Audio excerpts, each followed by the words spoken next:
जैसा कि इधर आप देख सकते हैं कि मार्केट खुल चुका है। अभी 9:50 हो रहा है और प्राइस 609 रुपया 20 पैसा चल रहा है। तो ये SBI का चार्ट है। तो आज इवेंट है और आज वोटिंग का जो काउंटिंग हो रहा है, तो आज हम ट्रेड नहीं लेंगे क्योंकि इवेंट के दिन बहुत प्रॉब्लम होता है ट्रेड लेने में। मार्केट बहुत वोलेटाइल रहता है, स्टॉक में ट्रेड करने में दिक्कत होता है। तो इवेंट के दिन हम लोग को ट्रेड करने से बचना चाहिए। कोई भी इवेंट के दिन हम लोग को कोशिश करना चाहिए कि ट्रेड ना लें। अगर ज़रूरी है तभी लें, नहीं तो नहीं लें ट्रेड। तो मैं हूँ रश्मि और आज की वीडियो में आपका बहुत बहुत स्वागत करती हूँ। मैं आज आपको बताती हूँ कि मैं क्यों रोज़ SBI में ही ट्रेड करती हूँ।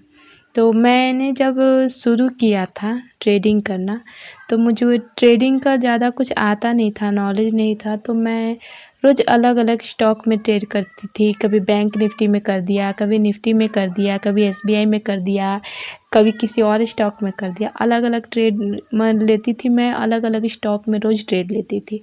इस तरह क्या होता था कि आज मैंने SBI को ट्रेड किया है, कल मैं रिलायंस में ट्रेड कर दी, परसों मैं किसी और स्टॉक में ट्रेड कर दी। तो क्या होता था कि मैं जिस स्टॉक में की रहती थी, उस दिन उसमें मूवमेंट नहीं हुआ रहता है, चाहे मार्केट उस दिन साइड वे रह गया तो मैं ट्रेड कर ली, सेल वगैरह हो गया, मैं निकल गई। और अगले दिन मैं कोई और स्टॉक में, मुझको लगता था ये स्टॉक बेकार है, ये मूव नहीं देता है, मैं अगले दिन किसी और स्टॉक में करती थी ट्रेड। फिर उसके अगले दिन किसी और स्टॉक में, रोज़ रोज़ मैं स्टॉक चेंज करती थी। जिससे क्या हुआ कि मैंने अब परसों SBI ट्रेड किया था, तो आज मैं उसका चार्ट खोल के देखती थी उसमें एक बड़ा मूवमेंट हो गया। फिर अगले दिन देखती थी कि रिलायंस में एक बड़ा मूवमेंट हो गया।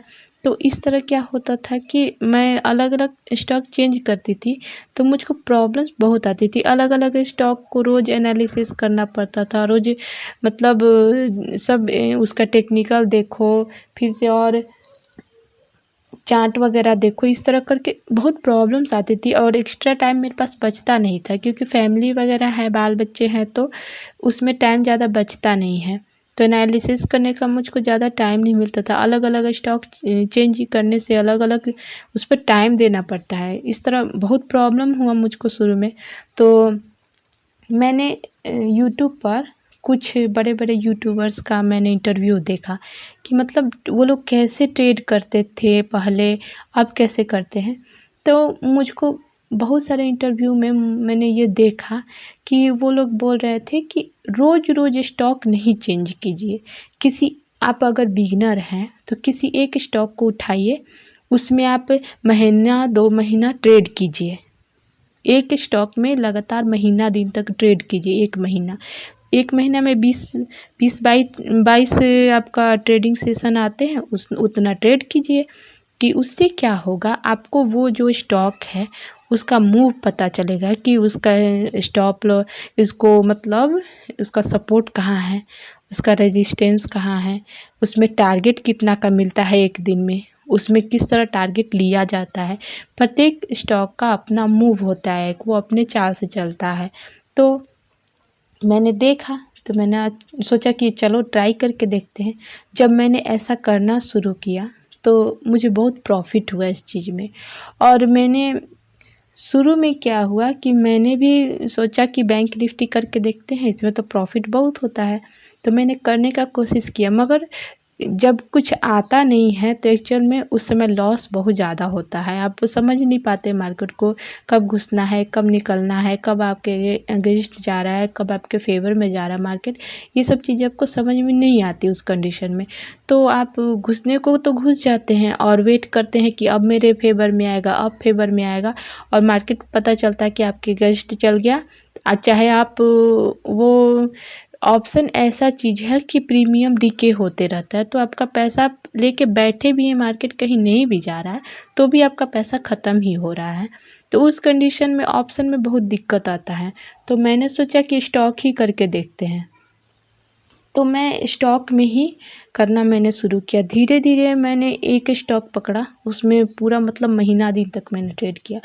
तो उसमें बहुत सारी चीज़ें मैं ट्रेड लेती थी, कम स्टॉक मतलब 10-12 हज़ार रुपया लगाती थी और इंट्राडे में ही लेती थी, क्योंकि उसमें प्रॉफिट हुआ तो ठीक है, लॉस हुआ तो भी ठीक है।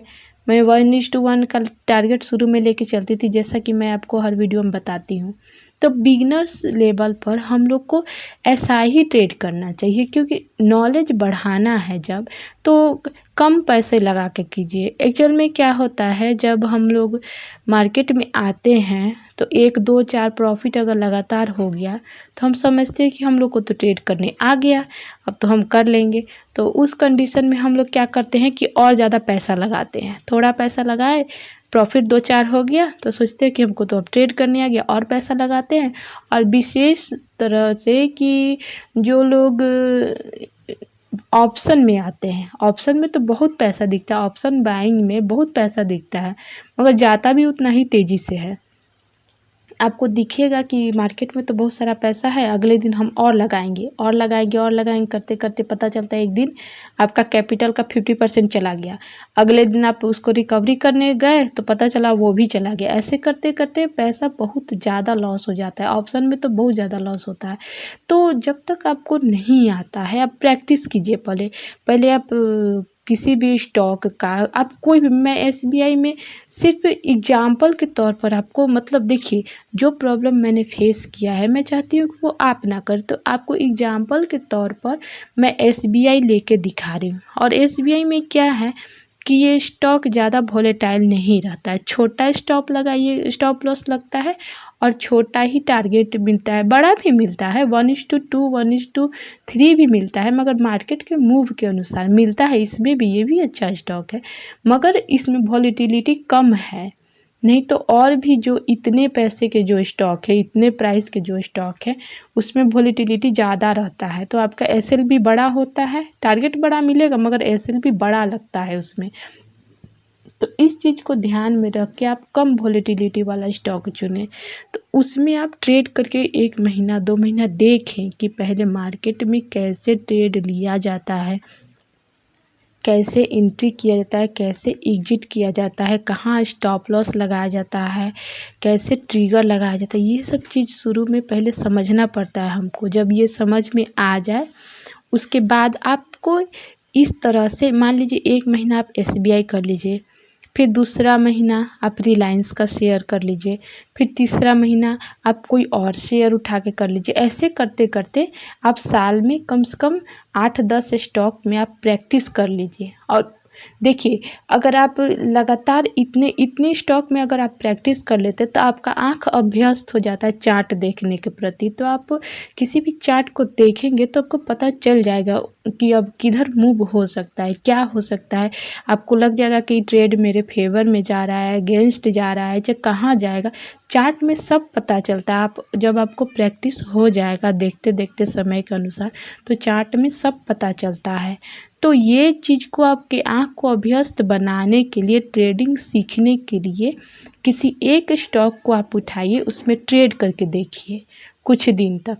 आप जब आपको प्रैक्टिस हो जाए, आप जब उस लेवल के हो जाए कि आपको लगे कि हाँ मैं प्रॉफिटेबल हूँ, पहले आप स्टॉक में प्रॉफिट करके दिखाइए। जैसे कि आप स्टॉक में 15 का 20 करके दिखाइए, 15 का 30 करके दिखाइए स्टॉक में।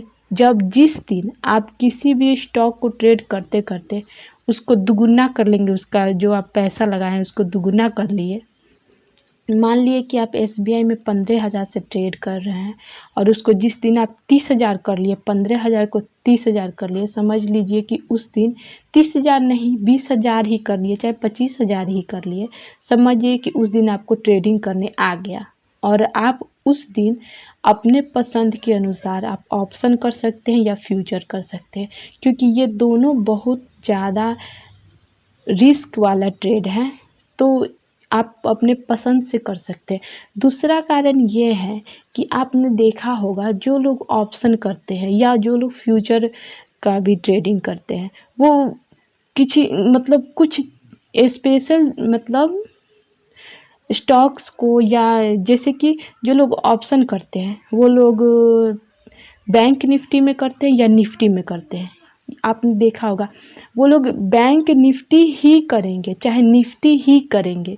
बहुत कम लोग ही हैं जो बैंक निफ्टी और निफ्टी क्यों ऐसे करते हैं। वो लोग तो भी तो ऑप्शन, मान लीजिए कि बैंक निफ्टी का भी होता है, निफ्टी का भी होता है, स्टॉक सब का भी ऑप्शन होता है। तो वो तो चाहेंगे तो आज बैंक निफ्टी का कर लेंगे, कल निफ्टी का कर लेंगे, परसों किसी स्टॉक का कर लेंगे, ऐसे करेंगे रोज रोज बदल के। मगर ऐसा नहीं होता है। आप जितने भी बड़े यूट्यूबर जो लोग ट्रेडर हैं, जो यूट्यूबर ट्रेडर भी हैं, उन लोग को देखे होइएगा, वो लोग या तो बैंक निफ्टी का ट्रेड करते हैं या तो निफ्टी का ट्रेड करते हैं।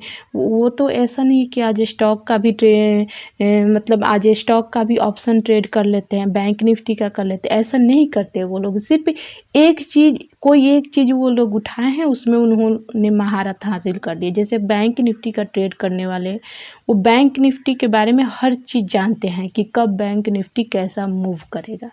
बड़े बड़े आप यूट्यूबर लोगों का देख लीजिए वीडियो, जो लोग यूट्यूबर ट्रेडर हैं वो लोग को देख लीजिएगा, उन लोग का वीडियो। वो लोग बड़ा बड़ा ट्रेड लेते हैं और बड़ा बड़ा प्रॉफिट भी कमाते हैं। क्यों? क्योंकि वो लोग 5 साल 10 साल से एक ही चीज़ में ट्रेड कर रहे हैं।